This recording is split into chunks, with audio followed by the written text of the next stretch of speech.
2010 से 2022 के बीच में 154 जर्नलिस्ट अरेस्ट हो चुके हैं, जिसमें से 9 जर्नलिस्ट को पिछले 2 सालों में फॉरेन जर्नलिस्ट को डिपोर्ट किया गया है या उनके ऊपर केसेस फाइल हुए हैं। 2022 में 9 जर्नलिस्ट अरेस्ट हो चुके हैं, 2021 में 22 जर्नलिस्ट अरेस्ट हो चुके हैं।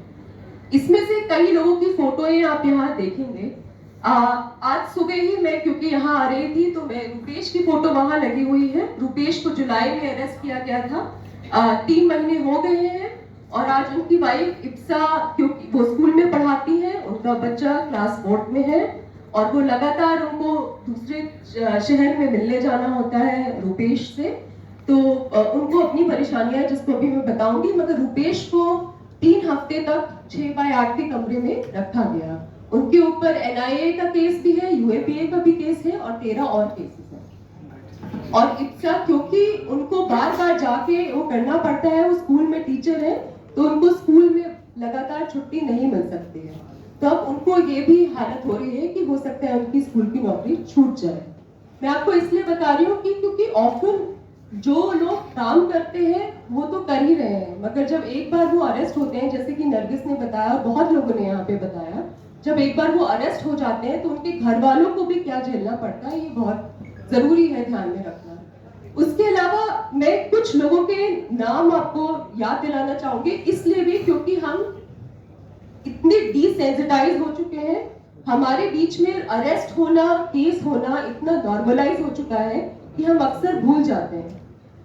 प्रेस फ्रीडम को लेके और पॉलिटिकल प्रिजनर क्या है उसका फर्क आप ये भी समझिए। 2016 में मैंने एक स्टोरी करी थी जहां पे मैंने इन्वेस्टिगेट किया था कि किस तरह से RSS से जुड़ी संस्थाएं ट्राइबल बच्चियों को नॉर्थ ईस्ट से गुजरात और पंजाब ले जा रही हैं उनको हिंदुत्व आइडियोलॉजी सिखाने के लिए। तो जो केस मुझ पे फाइल हुए थे, 3 केसेस फाइल हुए थे, उसमें एक था दंगे भड़काने का केस, जो कि एक्चुअली गुवाहाटी हाई कोर्ट के असिस्टेंट सोलिसिटर जनरल ने फाइल किया था। मैं आपको ये इसलिए बता रही हूँ कि बहुत जगह, अभी अगर आप सिद्दीक कप्तान के केस की बात हो रही थी, जुबैर पे जब केस हुआ तो बात हो रही थी, बहुत जगह छोटे छोटे जगहों में जो कोर्ट की बेंच है या कोर्ट है, वहां पे कंप्लीट पॉलिटिसाइजेशन हो गया है, जहां पे वकील, जज और इस तरीके के बहुत सारे लोग जो बड़ी बड़ी पोजीशन पे बैठे हुए हैं, वो खुद ऐसे केसेस फाइल कर रहे हैं। और मुझ पे दंगे भड़काने का केस इसलिए हुआ था क्योंकि उन्होंने मेरे आर्टिकल में से एक पैराग्राफ उठा के बोला कि इस पैराग्राफ से दंगे भड़क रहे हैं। मैं ये एग्जांपल इसलिए भी बोल रही हूँ क्योंकि आज मैं अभी भी जेल में नहीं हूँ, मैं यहाँ पे बैठी हूँ, और इसलिए मैं याद दिलाना चाहती हूँ कि ऐसे जिनकी भी आप फोटोएं देख रहे हैं यहाँ पर, उसके अलावा बहुत सारे लोग हैं जो छोटे शहरों में हैं, जो लगातार केसेस लड़ रहे हैं, उनकी भी बात हमें करना जरूरी है। तो केसेस को दोहरा रही हूँ मैं। 14 फरवरी 2022 को फहद शाह को अरेस्ट किया गया था, जो कश्मीर वाला चलाते थे। जब उनको बेल मिली कुछ 2-3 हफ्ते बाद, उनको उसी दिन फिर से अरेस्ट कर लिया गया क्योंकि उनपे मल्टीपल केसेस लगे थे, और उसके 1 महीने पहले उनके ट्रेनी को भी अरेस्ट किया जा चुका था। उसके बाद 15 मार्च को गौरव बंसल, जो एक रिपोर्टर थे पंजाब केसरी के लिए, उन्होंने रिपोर्टिंग करी थी कि कैसे EVM टैम्पर्ड है। उसके लिए उनको फिर से उनके ऊपर केस हुआ, उनको डिटेन किया और बहुत 4-5 महीने तक वो जेल में थे। फिर 30 मार्च 2022 को अजीत ओझा और दिग्विजय सिंह, जो जर्नलिस्ट थे अमर उजाला के लिए, और मनोज गुप्ता जो राष्ट्रीय सहारा के लिए थे, उनको अरेस्ट किया गया क्योंकि वो फिर से पेपर लीक, एग्जाम का पेपर लीक हो गया था, उस पर रिपोर्ट कर रहे थे। अब पेपर लीक करना और उस पर स्टोरी करना ऐसा कौन सा पॉलिटिकल एक्ट है? ये अपना काम है, ऐसा कुछ नहीं है कि सरकार पे कुछ हो रहा है। मगर उन्होंने ये, तो मैं इसलिए आपको एग्जांपल दे रही हूँ कि छोटी छोटी चीजें जो स्टैब्लिशमेंट को चैलेंज कर रही है, उसके बारे में रिपोर्ट करने से आपके ऊपर ये हो रहा है। उनको अरेस्ट किया गया। 17 अप्रैल 2022 को अब्दुल आला फाजली, एक स्टूडेंट है कश्मीर के, उन्होंने एक आर्टिकल लिखा था, उनके घर पे रेड हुआ, उन्होंने आर्टिकल लिखा था the shackles of slavery will break, उनको कश्मीर वाला में वो पब्लिश हुआ था, उनको भी उठाया गया। 20 जून 2022 को 4 जर्नलिस्ट जो अग्निपथ प्रोटेस्ट को कवर कर रहे थे पटना में, उनको भी अरेस्ट किया गया। तो आप प्रोटेस्ट कवर नहीं कर, ये कोई पॉलिटिकल ऐसे मेरा मतलब ये है कि it's not even like something directly that the government has done, something that is happening, you are covering it, whether there's a paper leak, whether people are coming outside asking for challenging a scheme that has been launched, that can get you inside.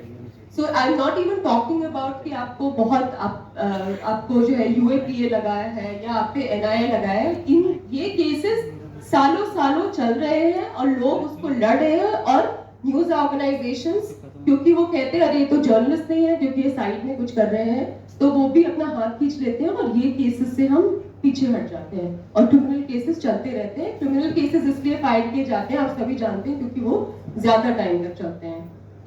फिर 26 जून 2022 और उस वक्त तीस्ता सेतलवाद को arrest किया गया। जून में ही जुबैर को भी अरेस्ट किया गया। साथ में 7 जुलाई में नोएडा पुलिस ने जी न्यूज के एक एंकर रोहित रंजन को अरेस्ट किया गया क्योंकि उन्होंने अलेजिडली डॉक्टर वीडियो चलाया था राहुल गांधी का। मैं इसलिए ये बात कर रही हूँ क्योंकि आप ये मत समझिए कि सिर्फ एक पार्टी या सेंट्रल गवर्नमेंट इस तरीके का टेम्पलेट बना के चल रही है कि जर्नलिस्ट या लोग जो भी एस्टैब्लिशमेंट को क्वेश्चन करेगा उनको हम अरेस्ट करेंगे। ये टेम्पलेट हर पॉलिटिकल पार्टी बहुत खुश है। आप अगर देखेंगे कोविड-19 में जब लोग रिपोर्टिंग कर रहे थे कि ऑक्सीजन की कमी है या पीपीई किट नहीं है या अस्पतालों में ये हाल है, उस दौरान बहुत सारी स्टेट में 55 लोगों पे 5 महीने में बहुत सीरियस क्रिमिनल केसेस फाइल किए गए थे जर्नलिस्ट पर ये स्टोरीज करने के लिए, और वो गवर्नमेंट्स अक्रॉस पॉलिटिकल पार्टीज थी। So all political parties are actually very happy with this template because they don't like the establishment to be challenged, and that is something we really need to remember. क्योंकि कुछ cases हमने यहाँ देखे हैं जो बहुत पहले से चल रहे हैं और उसका कंटिन्यूएशन अभी से चल रहा है।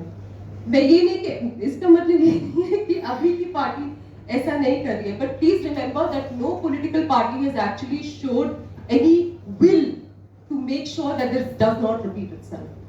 उसके बाद 2 जुलाई 17 में फिर से आप रुपेश कुमार 2022 में अरेस्ट हुए थे, उनकी बात इसी तरीके से मैं ये लिस्ट फॉरवर्ड कर दूंगी। 2021 के भी बहुत सारे केस हैं, जिसमें एक केस के मैं बारे में बताना चाह रही थी जिसमें किशोर राम उत्तराखंड में थे। वो फरवरी 2022 में अरेस्ट हुए। वो भी दलित कम्युनिटी के थे और उन्होंने रिपोर्ट्स करी थी कि कैसे कास्ट एट्रोसिटीज हो रही हैं उत्तराखंड में, और उनके ऊपर केस हुआ फिर से again charge with promoting enmity among communities. Another case that I want to tell you about, of course, is Mannan Dutt, which is this photo is here. He's a photojournalist in Kashmir, and he had published among all his work, he used to contribute for a number of organizations. And one of the stories, one of the pictures that the Guardian carried was of an encounter that was conducted between the army in Kashmir and the militants. And because that picture was published, and of course it got international exposure, which is why that was one of the reasons that triggered his arrest. Again, Tanveer Azmi in Bhopal, arrested in 2021. He had actually written about how the Rajgarh district administration was not doing its work during the pandemic, and that is the reason he continues to be in jail. So this is just a small repetition of what is happening, and the lines have blurred, so it's no longer some serious, important work that you're doing. No courage, it's not a matter of courage, it's just people doing their jobs in every nook and corner, particularly people in smaller towns, 2-tier cities, in remote villages, and them being arrested and slapped with criminal charges, and they continue to be in jail. Let's remember that. Thank you.